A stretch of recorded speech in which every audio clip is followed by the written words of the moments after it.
భారత చైతన్య యువజన పార్టీ అధ్యక్షుడు బోడె రామచంద్ర యాదవ్పై కేసు నమోదు చేశారు పోలీసులు. యాదవులతో కలిసి అనుమతి లేకుండా ర్యాలీ, రాస్తారోకో చేశారని, దీనివల్ల గ్రామంలో శాంతి భద్రతలకు విఘాతం కలిగిందని, అనుమతి లేకుండా ర్యాలీ చేశారని పోలీసులు కేసు నమోదు చేశారు. దీని కారణంగా వాళ్ళని అరెస్టు చేసి కఠిన చర్యలు తీసుకుంటామని ఎస్ఐ వేమన మీడియాకు తెలిపారు. అయితే ప్రకాశం జిల్లా పొదిలి మండలంలో తాజాగా జరిగిన ఘటనే ఇందుకు కారణమని చెప్పాలి. సో దీనికి సంబంధించి ఇప్పుడు డీటెయిల్స్ మనం చూస్తున్నాం. ప్రకాశం జిల్లా పొదిలి మండలంలో యాదవుల కులాల వాళ్ళకు సంబంధించి ఈ హిందూ శ్మశాన వాటికలో దహనం చేయకూడదు అని కమ్మ కులస్తులు అడ్డుకోవడంతో ఈ గొడవ జరిగింది. ఆ తర్వాత బోడె రామచంద్ర యాదవ్ వచ్చి నిలదీయడంతో పోలీసులకు యాదవులకు మధ్య గొడవ జరిగింది. ఈ నేపథ్యంలోనే జాతీయ మానవ హక్కుల కమిషన్కి కూడా ఆ బాధితులతో కేసు పెట్టించాడు బోడె రామచంద్ర యాదవ్.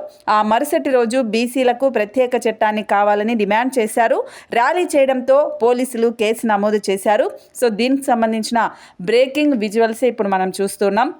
అయితే భారత చైతన్య యువజన పార్టీ అధ్యక్షుడు బోడె రామచంద్ర యాదవ్ ఇప్పటికే సామాజిక సేవలో ఎంతో చురుగ్గా ఉంటారు. సో ఇలా యాదవ సంఘానికి సంబంధించి, యాదవ కులాలకు సంబంధించి అది హిందూ శ్మశాన వాటికైనప్పుడు ఖచ్చితంగా అక్కడ ఎవరైనా కూడా దహన సంస్కారాలు హిందువులకు సంబంధించిన వాళ్ళు చేసుకోవచ్చు అని ఇతను పోరాడుతూ ఉన్నాడు. ఈ నేపథ్యంలోనే ఆ శ్మశానంలో దహనాలు చేయకుండా ఆ డెడ్ బాడీని, ఆ శవాన్ని పోలీసులు లాక్కెళ్తూ ఉంటే అర్ధరాత్రి 1 గంట సమయంలో అతను అక్కడికి వెళ్ళి ఆ పోలీసులను అడ్డుకొని వాళ్లకు న్యాయం జరిగేలా చేశాడు. సో అందుకనే ఆ తర్వాత మళ్ళీ రాస్తారోకో నిర్వహించాడు.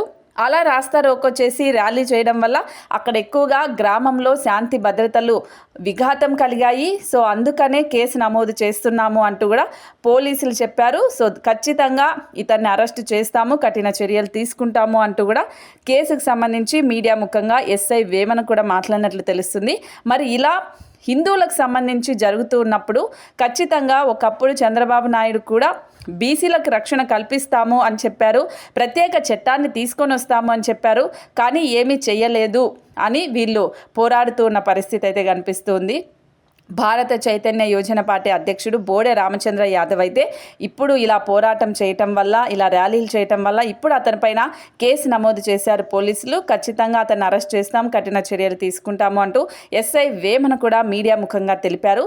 ఇది నిజంగానే ఒకందుకు హిందూ మతాలని, అలాగే హిందూ సాంప్రదాయాలని మనమే సపోర్ట్ చేసుకోవాల్సింది పోయి ఇలా కులాలను అడ్డుపెట్టి మీరు యాదవులు మీరు చేయకూడదు, మేము కమ్మ వాళ్ళము మేము మాత్రమే చేయాలి అంటూ చెప్పడం ఎంతవరకు కరెక్ట్ అంటూ కూడా చాలామంది డిమాండ్ చేస్తున్నారు.